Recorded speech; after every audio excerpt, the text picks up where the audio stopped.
Bonjour à toutes et à tous. Tout d'abord, nous sommes ravis de vous compter parmi nous pour ce webinaire encore consacré au télétravail. Nécessairement, c'est un thème d'actualité, c'est pas fini. Donc, sur ce webinaire, nous serons trois à intervenir autour des trois thématiques ou des trois thèmes que nous vous avons proposés. Emmanuelle Tourner, qui est avocate à Lyon, Bertrand Fialet, qui est aussi avocat à Lyon, et moi-même, qui suis donc avocat à Clermont-Ferrand. Alors, pourquoi ces trois thèmes Pour deux raisons essentiellement. D'une part, parce que ces thématiques qui ont été proposées nous paraissent essentielles dans la réflexion lors de mise en place effectivement du télétravail. Première raison. Puis d'autre part, et peut-être surtout, parce qu'il comporte un certain nombre d'interrogations, un certain nombre de questions pour lesquelles, effectivement, nous allons essayer d'apporter les réponses utiles. Voilà, donc c'est la première raison du choix de ces trois thèmes. Alors, nous allons donc aborder successivement les thèmes en question, avec en premier lieu la norme juridique donc servant à la mise en place du télétravail, et donc le choix ou l'absence de choix entre l'accord, la charte ou le gré à gré entre l'employeur et le salarié. Ensuite, le formalisme à l'égard du salarié, c'est-à-dire dans le processus d'acceptation par le salarié du télétravail. Donc c'est la préoccupation de savoir s'il y a contractualisation ou pas contractualisation du dispositif.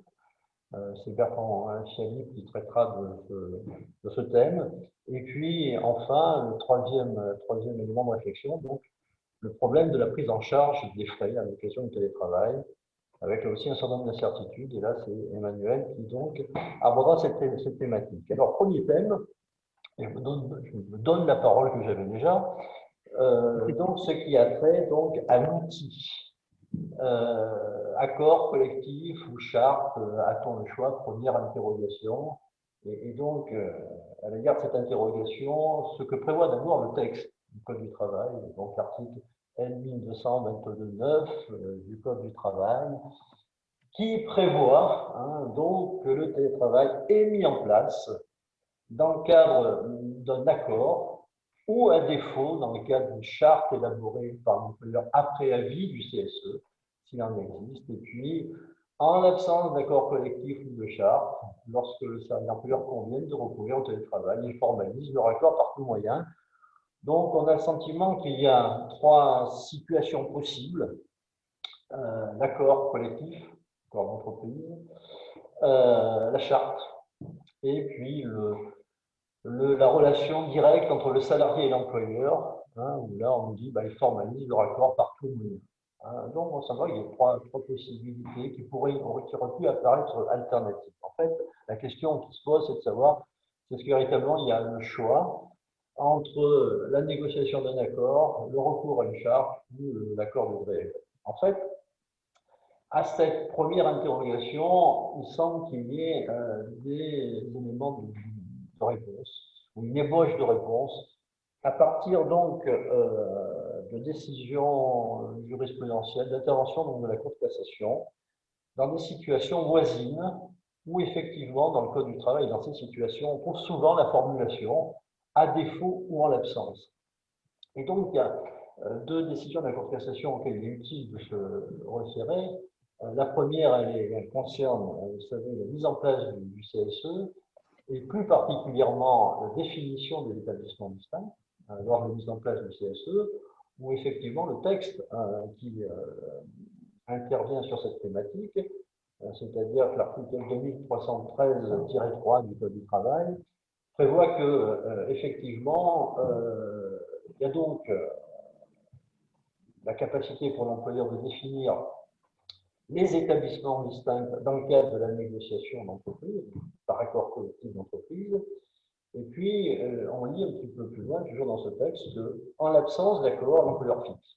la formulation en l'absence d'accord, la formulation fixe. Non, l'employeur fixe. Et donc, à cette question, en l'absence d'accord, l'employeur fixe le nombre des établissements distincts, la Cour de cassation a répondu dans cette décision d'avril 2019 en disant attention, dans cette hypothèse, quand il y a cette rédaction, l'employeur ne peut pas choisir, il doit, s'il y a un délégué syndical, il doit, s'il y a un délégué syndical, passer par la case négociation préalable. Et ça veut donc qu'après avoir constaté qu'effectivement, il n'y a pas pu y avoir d'accord sur la définition de l'établissement distinct, que l'employeur peut donc, par une décision unilatérale, fixer le périmètre des établissements distincts éventuellement dans la structure en question. Donc cette décision déjà éclairé un petit peu sur voilà, la signification du en l'absence, considérant qu'il n'y avait pas de choix, qu'il fallait passer par une négociation préalable.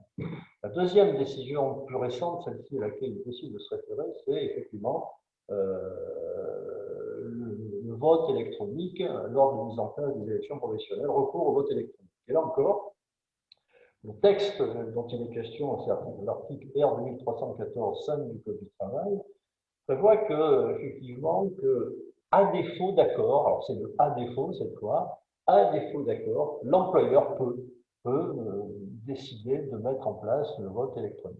Et là, la question s'est posée à la Cour de cassation, suite à une contestation par une organisation syndicale de la décision de l'employeur de recourir au vote électronique, de savoir si effectivement cette hypothèse, il ne devait pas, là aussi, au préalable, quand il y a un délégué syndical, il ne devait pas effectivement passer par la case négociation. La Cour de cassation va répondre, dans cette décision du 13 janvier 2021, répond deux choses. La première, c'est qu'elle rappelle que quand ces formulations sont utilisées, à défaut ou en absence, s'il existe un délégué syndical, elle semble poser un principe général selon lequel, dans ce genre de situation, la décision unilatérale ne pourra intervenir qu'après qu'aient été engagées des négociations préalables et loyales avec les organisations syndicales. Et ça n'est donc qu'en cas de constat d'échec de ces négociations que l'employeur pourra effectivement prendre une décision unilatérale. Alors quand on dit ça, ça veut dire aussi que ce préalable de négociation, qui est une négociation que le Cour de cassation estime comme devant être une négociation loyale, ça suppose qu'il y a eu sans doute plusieurs réunions de négociation, et non pas une seule dans laquelle on dit ben voilà le texte, vous êtes d'accord, signé, sinon si vous n'êtes pas d'accord, on s'arrête là. Donc ça suppose quand même qu'il y ait un véritable processus de négociation, et ça suppose aussi probablement de constater le désaccord dans une sorte de procès-verbal de désaccord qui met un terme à la négociation et qui permet donc effectivement à l'employeur de prendre une décision unilatérale.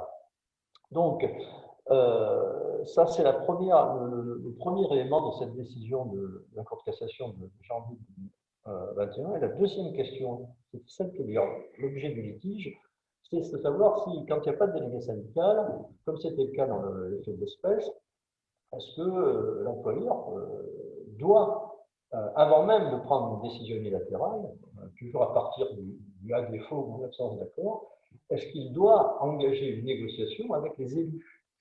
Puisque vous savez que les élus ou les salariés mandatés, quand il n'y a pas de délégué syndical, ont la capacité de négocier des véritables accords collectifs. Et donc, la question était posée à la Cour de cassation. C'était la revendication d'ailleurs de l'organisation syndicale qui avait engagé le contentieux en disant non, non, là dans l'espèce, il n'y a pas de délégué syndical, mais il n'en demeure pas moins que l'employeur aurait dû négocier avec les élus. Et là, la Cour de cassation dit non, non, la seule obligation de négociation, c'est quand il y a un délégué syndical. Il n'y a pas d'obligation pour la Cour de cassation d'engager cette négociation substitutive avec les élus en l'absence de délégué syndical comme préalable à la décision de l'employeur. Alors, c'est peut-être contestable, mais en tout cas, c'est la position de la Cour de cassation. Mais ça veut dire quoi? Ça veut dire que par rapport à la question que l'on vient de se poser sur est-ce qu'il y a une négociation préalable, est-ce qu'il y a le choix ou est-ce qu'il y a une négociation préalable, si on transpose cette jurisprudence au texte de l'article L 1229 du Code du travail évoqué tout à l'heure, a priori, il est probable, il y aura guère de doute que la mise en place du télétravail, compte tenu de la rédaction utilisée par cet article du Code du travail, va nécessiter une négociation préalable dans les entreprises dotées d'une représentation syndicale par l'intermédiaire d'un délégué syndical. A priori, le choix n'existera pas si effectivement cette négociation n'est pas engagée sur un délégué syndical. Il y a risque que la charte, c'est-à-dire la décision unilatérale de l'employeur, la charte en question soit annulée dans le cadre d'une action judiciaire qui pourrait être engagée par les organisations syndicales présentes. Donc je crois que cette jurisprudence sera transposée. Il y a beaucoup d'autres dispositions dans le Code du travail qui comportent ce type de rédaction à défaut ou en absence. Et on peut penser comme ça qu'au fond, toutes ces deux décisions de la Cour de cassation vont être transposées à toutes les situations dans lesquelles, dans le Code du travail, notamment tout ce qui touche au temps de travail, on trouve cette rédaction à défaut ou en absence. Donc, l'interrogation me paraît aujourd'hui plus être tout à fait d'actualité. Il semble bien qu'il n'y ait plus tellement de choix compte tenu de la jurisprudence et de l'évolution de celle-ci. Alors, à ce jour, il n'y a pas eu nécessairement de décision de la Cour de cassation concernant le télétravail, mais on peut penser que si la question se posait, la solution serait celle déjà adoptée dans les deux contentieux qui viennent d'exister. Alors, s'il n'y a pas de délégué syndical dans l'entreprise, qu'est-ce qu'il est possible de faire? S'il n'y a pas de délégué syndical, rien n'empêche de négocier un accord selon les règles de cette négociation dite substitutive, c'est-à-dire avec le CSE, selon les règles spécifiques de cette négociation substitutive ou dite dérogatoire, peu importe, avec les élus du CSE mandaté ou non, ou en l'absence ou un salarié mandaté, et en l'absence de CSE dans les entreprises de moins de 20 salariés, avec un accord à la majorité des 2/3 des salariés, un document unilatéral présenté par l'employeur et ratifié par les 2/3 des salariés. Donc, possibilité, ce n'est pas une obligation s'il n'y a pas de délégué syndical.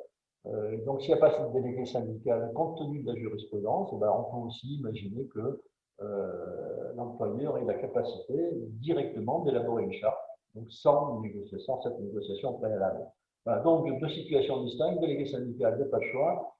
En l'absence de délégué syndical, il y a un choix qui existe, à savoir, peut-être même un troisième, on peut l'évoquer aussi. Donc, en l'absence de délégué syndical, il y a un choix qui existe, et donc la possibilité de négocier avec le CSE ou avec les salariés eux-mêmes dans les petites entreprises, ou alors, éventuellement, d'aller directement vers l'élaboration d'une charte soumise à la simple consultation du CSE. Alors, après, reste la troisième situation, l'accord de gré à gré, qui peut aussi intervenir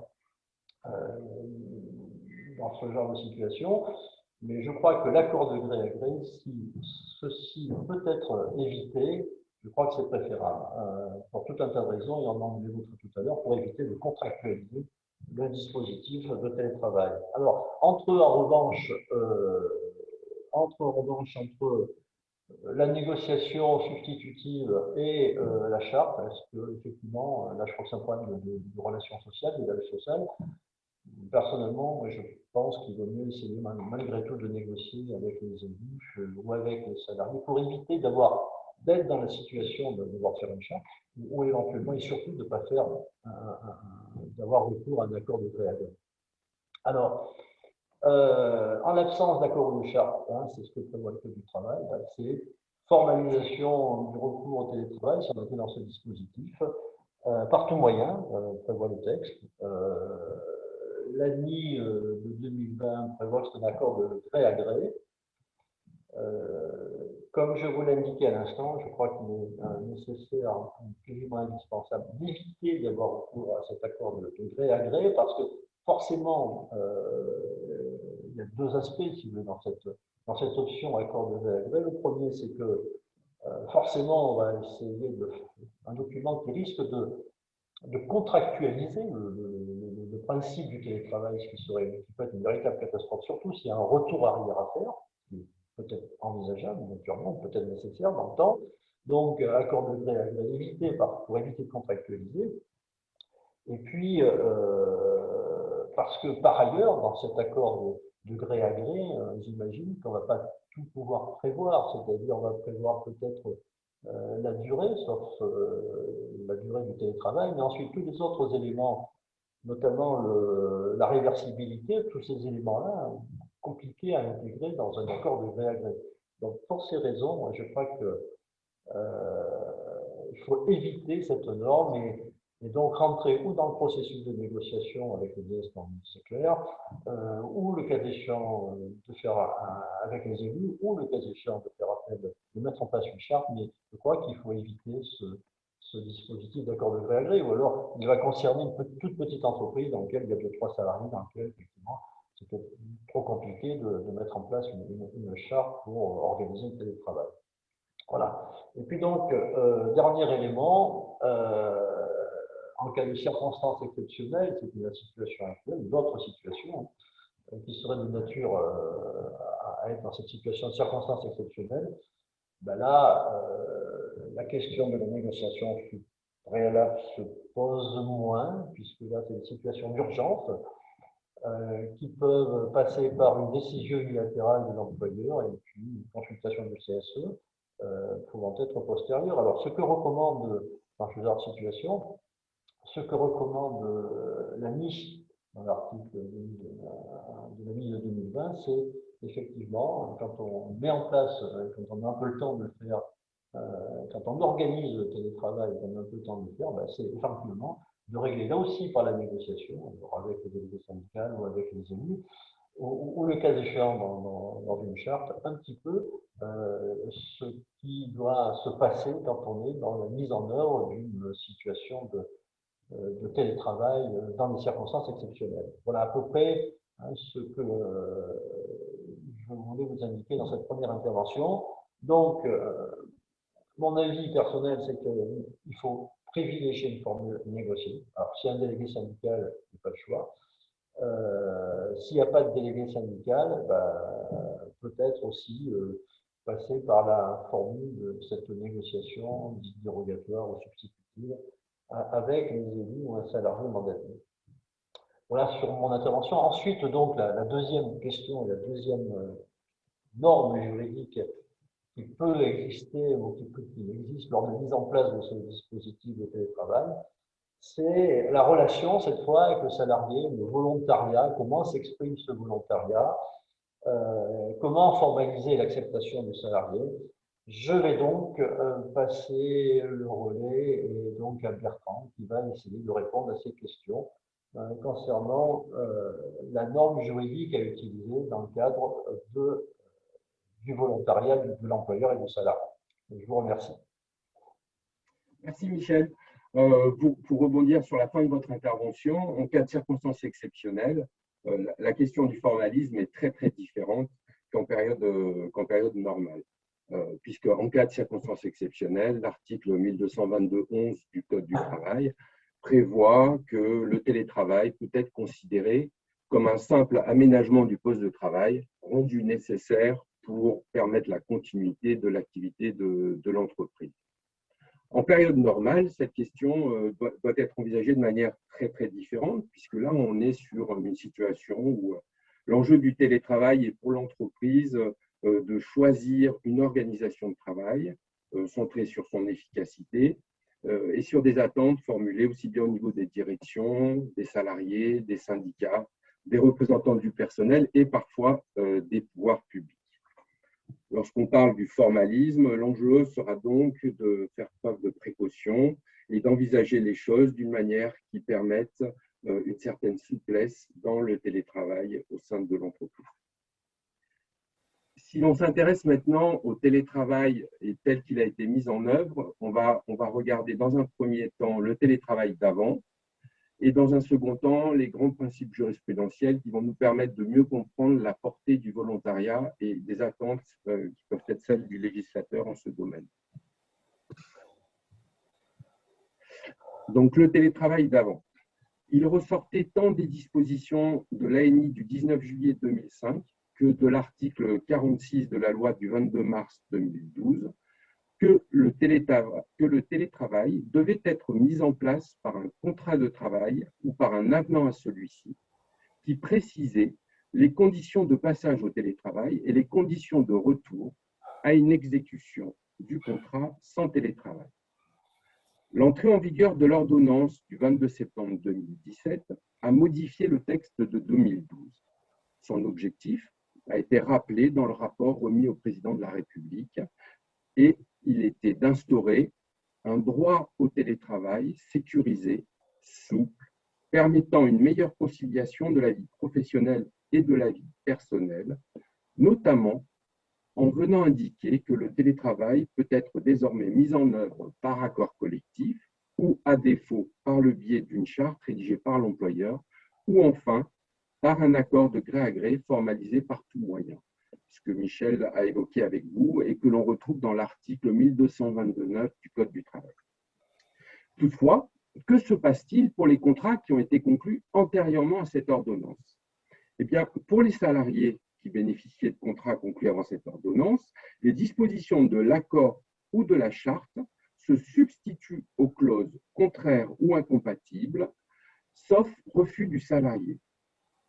L'article 40 de l'ordonnance prévoit ainsi que le salarié fait connaître son refus à l'employeur dans le délai d'1 mois à compter de la date à laquelle l'accord ou la charte a été communiqué dans l'entreprise.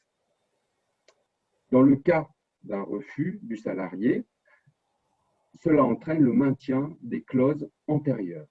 Et les conséquences d'un tel refus sur la relation contractuelle ne sont pas précisées dans les textes, mais il faut garder en tête les principes jurisprudentiels qui ont été dégagés par la Cour de cassation.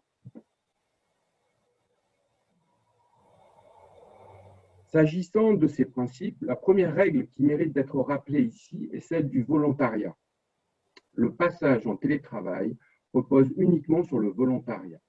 Le refus d'accepter un poste de télétravailleur n'est pas un motif de rupture du contrat de travail.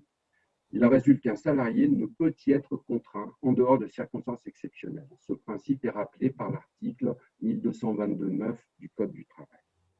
Depuis 2005, la Cour de cassation a également eu à se prononcer à plusieurs reprises sur la relation entre télétravail et contrat de travail, et notamment toutes les fois où les modalités de l'un affectaient l'exécution de l'autre.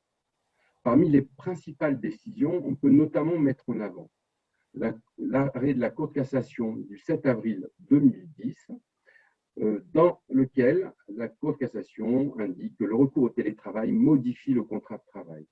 Dans cette affaire, la Cour de cassation énonce notamment que l'occupation à la demande de l'employeur du domicile du salarié à des fins professionnelles constitue une immixtion dans la vie privée de celui-ci et n'entre pas dans l'économie générale du contrat de travail.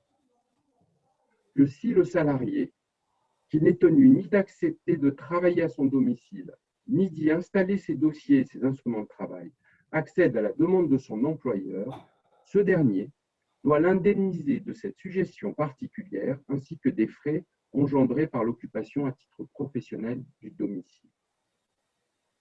Dans un autre arrêt de 2013, la Cour de cassation est venue énoncer que la suppression du télétravail modifie le contrat de travail en indiquant notamment lorsque les parties avaient convenu que le salarié travaillerait à son domicile, ce qui dans cette affaire il avait fait pendant 12 ans, le fait que pour l'employeur de lui imposer de travailler désormais au siège de la société constitue une modification du contrat de travail que le salarié était en droit de refuser. Enfin, dernier exemple jurisprudentiel, tiré de la décision de la Cour de cassation du 31 mai 2006, une clause de mobilité est inopérante pour imposer aux salariés une modification du contrat de travail en lien avec la suppression du télétravail.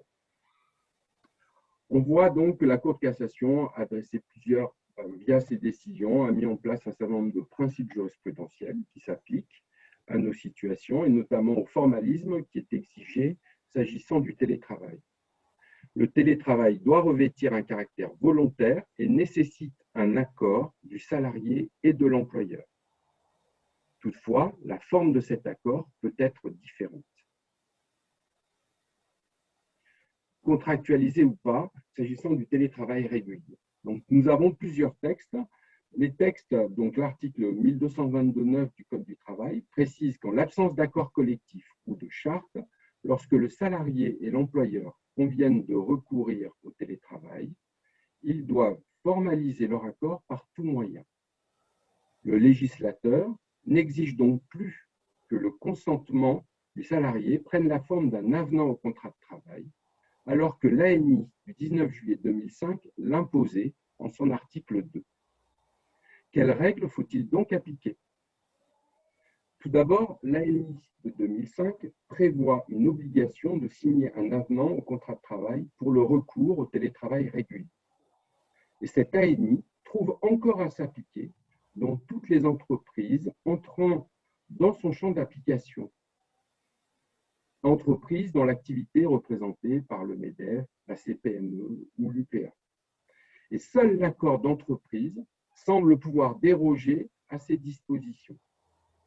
À l'inverse, la charte rédigée par l'employeur et l'accord de gré à gré entre l'employeur et les salariés ne semblent pas pouvoir contredire les dispositions de l'ANI. Donc, dans les entreprises couvertes par l'ANI de 2005 et en l'absence d'accord collectif de l'entreprise, la mise en place du télétravail régulier nécessite un avenant au contrat de travail. En revanche, si le télétravail régulier ou occasionnel est envisagé par accord collectif, l'accord collectif peut décider que le recours au télétravail fera l'objet d'un avenant au contrat ou de tout autre formalisme décidé par les parties. Enfin, si le télétravail régulier est mis en place par une charte, un avenant au contrat de travail semble nécessaire, même si l'article 1222.9 du contrat de travail n'y fait plus référence. L'ANI de 2005 ne couvrant que le télétravail régulier, le télétravail occasionnel devrait pouvoir s'affranchir de l'obligation de conclure un avenant au contrat de travail. Plusieurs normes juridiques peuvent donc coexister pour porter le consentement du salarié au télétravail. Avenant au contrat de travail, formulaire de volontariat au télétravail, échange de mails, SMS, selon les situations. Néanmoins, quelle que soit la norme juridique utilisée pour recueillir le volontariat, il faut éviter de contractualiser le télétravail avec le salarié concerné.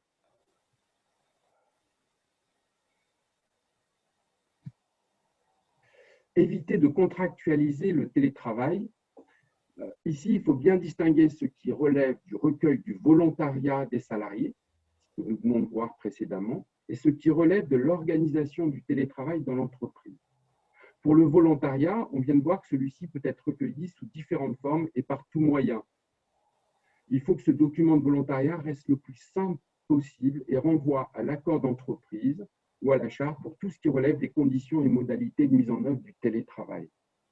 Donc ici, par exemple, on peut prévoir des formules standards, générales, du type volontariat pour recourir au télétravail dans les conditions prévues par l'accord, Monsieur X, dont le métier figure parmi les métiers listés par l'accord, ou la charte sur le télétravail dans l'entreprise, ou qui exerce certaines activités qui sont susceptibles d'être télétravaillées.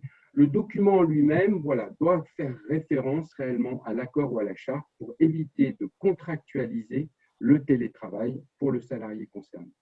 À côté de cela, il y a certaines obligations d'information qui sont les vôtres, qui sont notamment résumées et précisées dans l'article 2.3.2 de l'ANI du 26 novembre 2020 sur une information régulière du salarié. Donc, l'enjeu est d'éviter de contractualiser le télétravail avec un salarié, ce qui aurait pour conséquence que toute modification ultérieure nécessiterait son accord.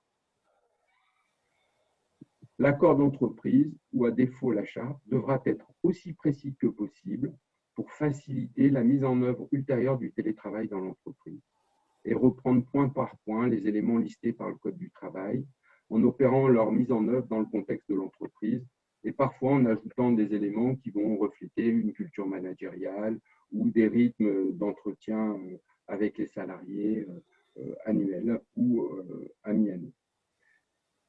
Dans certains cas, des révisions, des modifications de l'accord pourront nécessiter un nouveau recueil du consentement des salariés et notamment des modifications qui concerneraient le nombre de jours télétravaillés ou les plages horaires ou les conditions d'indemnisation des salariés.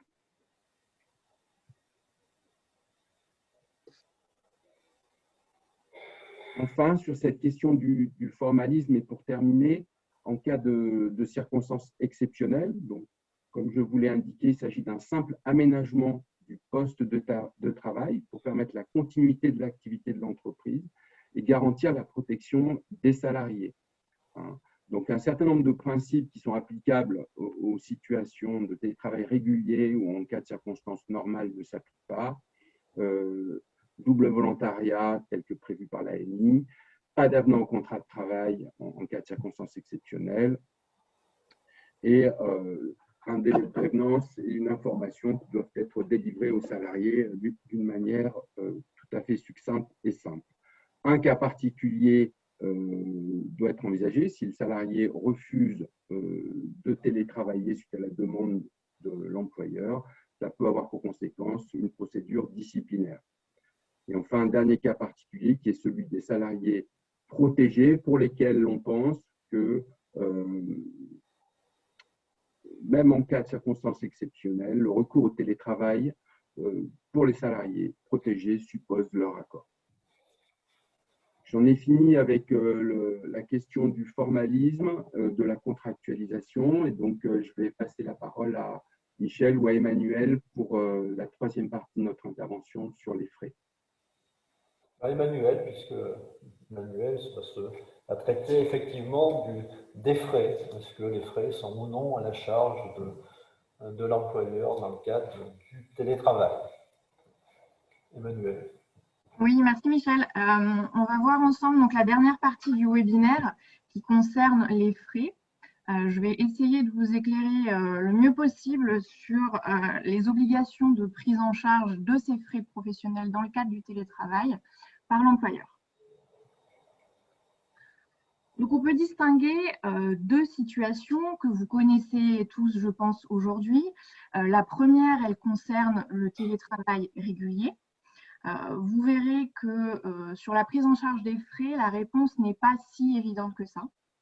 La seconde situation concerne les circonstances exceptionnelles, donc le télétravail en cas de circonstances exceptionnelles, par exemple le Covid-19. Je pense qu'on connaît tous cette situation et là, on va voir ensemble que la réponse sur la prise en charge des frais est plutôt très claire. Donc, première situation, le télétravail qu'on peut qualifier de régulier. Alors, on va débuter par un petit historique assez rapide pour comprendre pourquoi je vous disais tout à l'heure que la réponse n'était pas très claire sur l'obligation de prise en charge des frais par l'employeur. Donc, on commence par l'article L1222-10 du Code du travail dans sa version antérieure aux ordonnances Macron de 2017.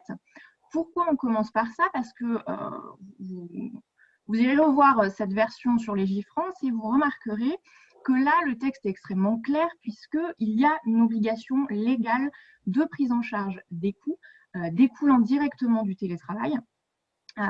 Donc, une obligation légale qui s'impose à l'employeur. Ça, c'était la version antérieure aux ordonnances 2017, puisque les ordonnances sont venues abroger cette disposition du Code du travail. Donc aujourd'hui, qu'est-ce qu'on a? On a deux choses. La première, c'est l'ANI, donc l'Accord national interprofessionnel de 2005. Les partenaires sociaux donc, sont venus conclure cet accord et l'article 7 qui concerne les frais vient nous dire l'employeur prend en charge dans tous les cas les coûts directement engendrés par le télétravail, par ce travail, en particulier ceux liés aux communications. Donc là, on voit qu'il y a une prise en charge qui est sans nuance, qui est très affirmative. L'employeur doit prendre en charge. Donc là, on était en 2005 avec cette ANI. Novembre 2020, les partenaires sociaux sont venus conclure un autre accord national interprofessionnel sur le télétravail. Et là, on voit que c'est un petit peu plus nuancé. Si on prend l'article 3.1.5 en question, je vous le lis rapidement. Il appartient ainsi à l'entreprise de prendre en charge les dépenses qui sont engendrées par le salarié pour les besoins de son activité professionnelle et dans l'intérêt de l'entreprise, après validation de l'employeur. Alors, sur cette ANI et sur cet article en particulier, plusieurs points. Le premier, c'est qu'on remarque que ce n'est pas une affirmation comme dans le précédent ANI. C'est beaucoup plus nuancé. Et on peut penser que si les partenaires sociaux avaient voulu imposer la prise en charge des frais, ils l'auraient fait de manière express, ce qu'ils n'ont pas fait. Deuxième point, on verra, vous pouvez voir si vous reprenez l'ANI que les partenaires sociaux font une référence express à l'ANI de 2005. Ça, c'est le deuxième point. Troisième point, on remarque que sur cet article particulier sur les frais, il n'y a pas de révision de l'ANI de 2005. Les partenaires sociaux, à l'inverse d'autres articles, ne sont pas venus dire cet article sur les frais révise l'article de 2005. Donc, qu'est-ce qu'on a au final? On a deux ANI, on a un concours de texte et on a une formulation assez claire sur 2005, beaucoup plus ambiguë sur 2020. Donc, qu'est-ce qu'on peut en conclure? On peut en conclure qu'il y a un concours des deux textes, donc les deux textes pourraient être applicables. D'où la nuance tout à l'heure et l'ambiguïté dont je vous parlais. Petit point sur cette ANI de 2020. Très récemment, il a été étendu par un arrêté d'extension.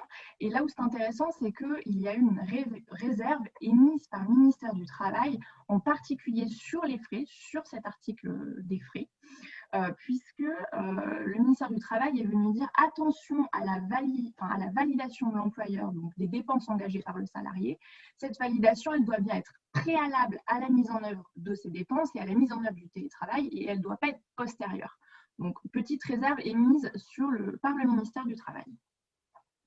Donc, qu'est-ce qu'on peut en conclure de ce concours de texte? Eh bien, pour le télétravail régulier, il y a un principe pour nous, l'obligation de prise en charge des frais liés au télétravail par l'employeur. Exception, deux exceptions.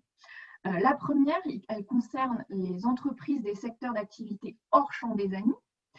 Bien sûr, donc ces entreprises-là, elles ne sont pas concernées par les ANI, donc elles font, entre guillemets, ce qu'elles veulent. Deuxième exception, les dérogations qui peuvent être mises en place par accord de groupe ou par accord d'entreprise. Puisque, on le sait, il y a une primauté de l'accord d'entreprise ou de l'accord de groupe sur les ANI ou les accords de branche. Donc, rien n'empêcherait un employeur de conclure avec les partenaires sociaux dans son entreprise un accord de groupe ou un accord d'entreprise qui viendrait déroger au principe de prise en charge et qui viendrait ne pas prendre en charge les frais liés au télétravail. Donc, voilà pour le principe, voilà pour les deux exceptions. Alors, attention toutefois, on précise, il n'y a pas de dérogation possible au principe de la prise en charge par charte, c'est-à-dire par décision unilatérale de l'employeur, par accord de gré à gré, donc par accord entre le salarié et l'employeur. Là, on ne peut pas déroger puisque l'ANI prime. Il n'y a pas non plus de dérogation possible par l'accord de branche, c'est une question qu'on aurait pu se poser. L'article L2253-3 du Code du travail répond à cette question, il nous dit qu'il n'y a pas de dérogation possible. Et dernière impossibilité, c'est lorsque le télétravail est à l'initiative de l'employeur, puisque là, l'employeur impose le télétravail à son salarié. La Cour de cassation, dans un arrêt de 2010, est venue nous dire que l'employeur, dans ce cas-là, devait prendre en charge les frais. Autre situation, j'en ai parlé tout à l'heure, où là, il n'y a pas d'ambiguïté, pas de nuance, c'est la situation qu'on connaît actuellement en cas de circonstances exceptionnelles. Là, le télétravail est mis en place pour la sécurité et pour la santé du salarié. Donc là, l'employeur doit venir prendre en charge les frais engagés par le salarié pour le télétravail. Alors, autre question intéressante quand on parle de frais, c'est le montant de la prise en charge des frais. En effet, comment est-ce que on vient fixer ce montant? Comment l'employeur vient fixer ce montant? Plusieurs solutions possibles. La première, pas évidente, c'est le remboursement des dépenses exonération des frais au réel et sur justificatif. Pourquoi je dis pas évident? Parce que c'est assez compliqué de venir diviser une facture d'électricité ou une facture Internet pour venir comprendre à quel moment le salarié était en télétravail et à quel moment il était dans sa vie personnelle. Ça, c'est un peu compliqué. Deuxième solution possible, plus simple, c'est d'appliquer la tolérance URSSAF. Donc, qu'est-ce que c'est? C'est verser une allocation forfaitaire dont le montant va varier en fonction du nombre de jours télétravaillés. Donc, je rappelle, 10 € par mois pour une journée télétravaillée par semaine, 20 € par mois pour 2 journées télétravaillées par semaine, etc., jusqu'à 50 € pour 5 jours. Autre façon de calculer cette allocation forfaitaire, c'est de la fixer par jour. Là, l'URSSAF est venue nous dire 2,50 € par jour, dans la limite de 55 € par mois. Cette tolérance URSSAF, elle est confirmée par le BOSS, donc le bulletin officiel de la sécurité sociale, qui est sorti très récemment. Donc, pour les employeurs, à compter du 1er avril 2021, cette tolérance et donc cette allocation que l'on verse, elle est opposable en cas de recouvrement URSSAF, donc elle est opposable. Alors, cette tolérance, elle a également été complétée par une fiche URSSAF de janvier 2021, qui vient nous dire qu'il y a une possibilité de déterminer ce montant, donc de ne pas fixer par, comme je vous l'ai dit tout à l'heure, et de le déterminer par la convention collective de branche, par l'accord professionnel ou interprofessionnel, ou par un accord de groupe. Alors, première petite remarque, vous verrez que je n'ai pas cité l'accord d'entreprise. Effectivement, l'URSSAF peut-être est un oubli, mais l'URSSAF n'a pas cité l'accord d'entreprise, ce qui est assez étonnant puisque c'est quand même le niveau le plus important de négociation actuelle, mais l'URSSAF n'a pas parlé de l'accord d'entreprise. Donc, possibilité ou non de le faire par accord d'entreprise, la question se pose. Deuxième remarque, l'URSSAF est venue nous dire que cette allocation, ce montant, il doit être proportionné au nombre de jours effectivement télétravaillés. Donc, ce qui permet à l'employeur de ne pas forcément le fixer par semaine. L'employeur fait un petit peu ce qu'il veut. Et cette tolérance, elle est conforme aux annonces du ministère de l'économie qui avaient été faites un petit peu avant. Alors, attention sur cette tolérance, elle n'est pas opposable à l'URSSAF et aux inspecteurs du recouvrement puisqu'elle ne fait pas partie du bulletin officiel de la sécurité sociale. Là encore, est-ce un oubli? La question se pose. Dernier point là-dessus, est-ce que l'employeur aurait la possibilité de fixer un montant illimité? Alors attention, non, ça ne veut pas dire que l'employeur peut fixer un montant illimité puisque le montant ne doit pas être décorrélé des frais engagés, auquel cas l'URSSAF pourrait bien sûr être tenté de réintégrer ce montant dans l'assiette des cotisations. Dernier point sur ce sujet, vous l'avez peut-être vu paraître, c'était la semaine dernière, une réponse des impôts sur la déclaration des faits engagés par le salarié au titre du télétravail. Donc là, très rapidement, de manière synthétique, deux hypothèses. Soit le salarié a perçu une allocation de la part de l'employeur, auquel cas cette allocation est exonérée d'impôt sur le revenu et il n'a pas à la déclarer. Soit, deuxième hypothèse, il n'a pas perçu d'allocation de la part de son employeur. Dans ces cas-là, il a engagé des frais pour le télétravail. Le salarié peut donc les déduire. Voilà pour les frais. Michel, je vous laisse conclure. Merci Emmanuel.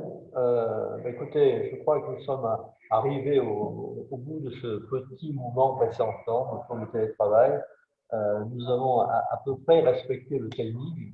À peu près, on est dans les délais. Donc, il me reste d'une part à vous remercier, parce que vous étiez relativement nombreux, et puis espérant que nos interventions ont pu vous éclairer sur des sujets un peu sensibles. Et puis d'autre part aussi à vous convier à un autre rendez-vous selon le même format, c'est-à-dire à 12 heures. Cet autre rendez-vous est fixé le 21 mai et nous aborderons lors de ce nouveau webinaire, selon les mêmes modalités, un autre thème qui serait celui des mesures sociales de reprise. C'est-à-dire qu'est-ce qu'ils font, qu'est-ce qui peut être mis en place, ce à quoi il faut faire attention au moment de la reprise d'activité. Donc, autour du thème du temps de travail, des congés et des repos, c'est un nombre de choses qui s'annoncent. Autour des relations avec les IRP, bien sûr, et puis les relations aussi avec les salariés, la situation du salarié qui reprend son activité. Voilà. Donc, ceci est prévu pour le 21 mai. Nous espérons vous retrouver aussi nombreux à cette date. Et en attendant, nous vous remercions et vous souhaitons bon appétit. Merci, à bientôt peut-être. Merci, Merci. au revoir. Merci, au revoir.